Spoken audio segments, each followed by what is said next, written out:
పెహల్గాంలో ఉగ్రవాదులు జరిపిన దాడుల్లోని దాదాపు 26 మంది హిందువులు పురుషులు చనిపోయారు. దానికి ప్రతీకారంగా ఇండియన్ ఆర్మీ త్రివిధ దళాల సమన్వయంతో ఆపరేషన్ సింధూర్ చేపట్టింది. ప్రస్తుతం అది విజయవంతంగా నిర్వహించిన సందర్భంగా ఇప్పుడు విశాఖలోని భారత పౌరులంతా కూడా సంబరాలు చేసుకునే పరిస్థితి ఏర్పడుతుంది. మనతో పాటు ఒకప్పుడు ఆర్మీలోని పనిచేసినటువంటి ఆఫీసర్ కూడా ఉన్నారు, వాసుపల్లి గణేష్ కుమార్. సార్ చెప్పండి, అసలు మన భారత్ శక్తి ముందు పాకిస్తాన్ నిలవగలదా? భారత్ శక్తి ముందు వారం రోజుల్లో పాకిస్తాన్ ఫినిష్ అయిపోతుంది. వారం రోజులే అంటే మనం పూర్తి ఫోర్సెస్ అప్లై చేయని అవసరం లేదు. వాడు ఫస్ట్ లైన్ సెకండ్ లైన్ వాళ్ళు ఏదైతే ఆర్టిలరీస్ ఉపయోగిస్తారో అప్పటికే వాళ్ళ ఫ్యూల్స్ అన్ని పోతాయి అన్నమాట. ఎకనామికల్గా డౌన్ అయిపోయింది.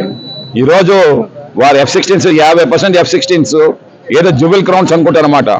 ఆ F-16s ఏమో హ్యాంగర్స్లో ఉన్నాయి, రిపేర్ చేయడానికి డబ్బులు లేదు. సబ్మెరైన్స్ 80% సబ్మెరైన్స్ ఏమో ఆన్సర్ నాన్ ఆప్స్ డిక్లేర్ చేసి ఉంచారు. నాన్ ఆప్స్ అవి కూడా కరాచీలో ఉన్నాయి, కరాచీలోనే పోర్ట్లో ఉన్నాయి.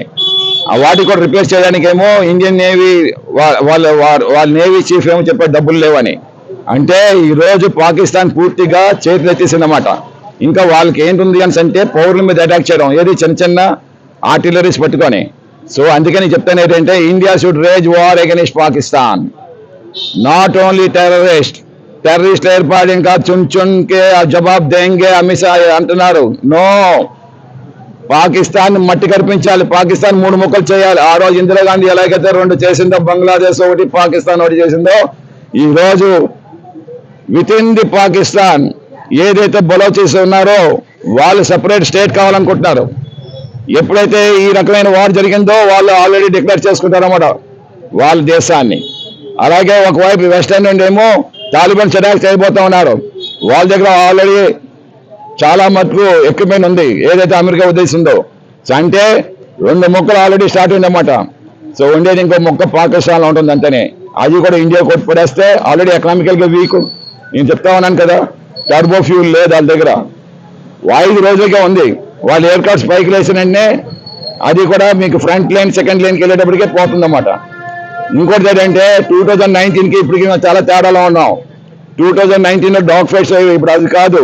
అప్పుడు మన దగ్గర రఫాల్స్ లేవు. రఫాల్స్ ఇవి స్టెల్త్ రఫాల్స్.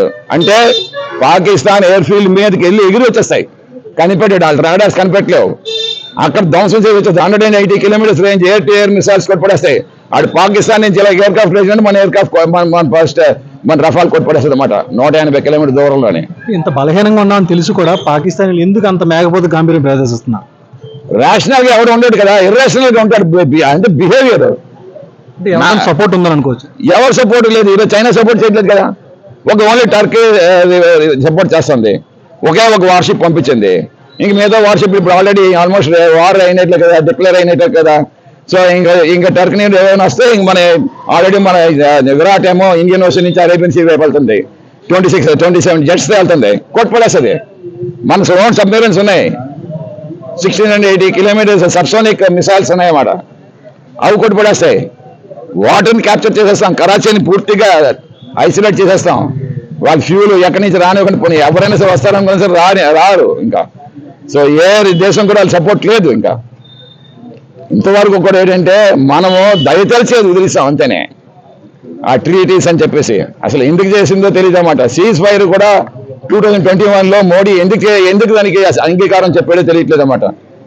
అసలు నీకు ఎంత శక్తి ఉంది అన్ని. ఈరోజు నీ ఒక బీజేపీ శక్తి ఒకటే కాదు కదా, ఈరోజు భారతదేశం 140 కోట్ల మంది నీకు ఇస్తామన్నారు ఫోర్సు. ఈరోజు రగిలిపోతుంది. ఇంటర్నేషనల్ లా కూడా ఒప్పుకుంటుంది అన్నమాట. ఎవడంటే ఒప్పుకుంటాడు? మన పౌరుడేమో మన దేశంలో వచ్చి చంపడానికి ఎవడు ఒప్పుకుంటాడు? అసలు రక్తం మరిగిపోతూ పక్కింటోడు ఏదైనా అంటేనే ఇంటి ఆడవడేమో వెళ్ళి దుర్గాదేవి మాదిరి కొడతా లంపకాయ. అది మనం ఈరోజు ఇవ్వాలన్నమాట, అటాక్ చేయాలి. నేను అందుకనే India should raise war against Pakistan అంటాను నేను. సో పాకిస్తాన్ ఉన్నటువంటి ఉగ్రవాదులపై ప్రతీకార చర్య కాదు, డైరెక్ట్గా వారే డిక్లేర్ చేయాలి. వారం రోజుల్లో కొట్టుపడేయాల్సిన అవసరం ఉందని చెప్పేసి భారత పౌరులంతా కూడా చెప్పడం జరుగుతుంది. అవసరం అయితే మటు తాళ్ళు కూడా సీనియర్ సిటిజన్స్ కూడా యుద్ధానికి వెళ్ళేందుకు సిద్ధంగా ఉన్నామని చెప్పేసి మాజీ Indian air force officer Vasupalli Ganesh Kumar చెప్పడం జరుగుతుంది.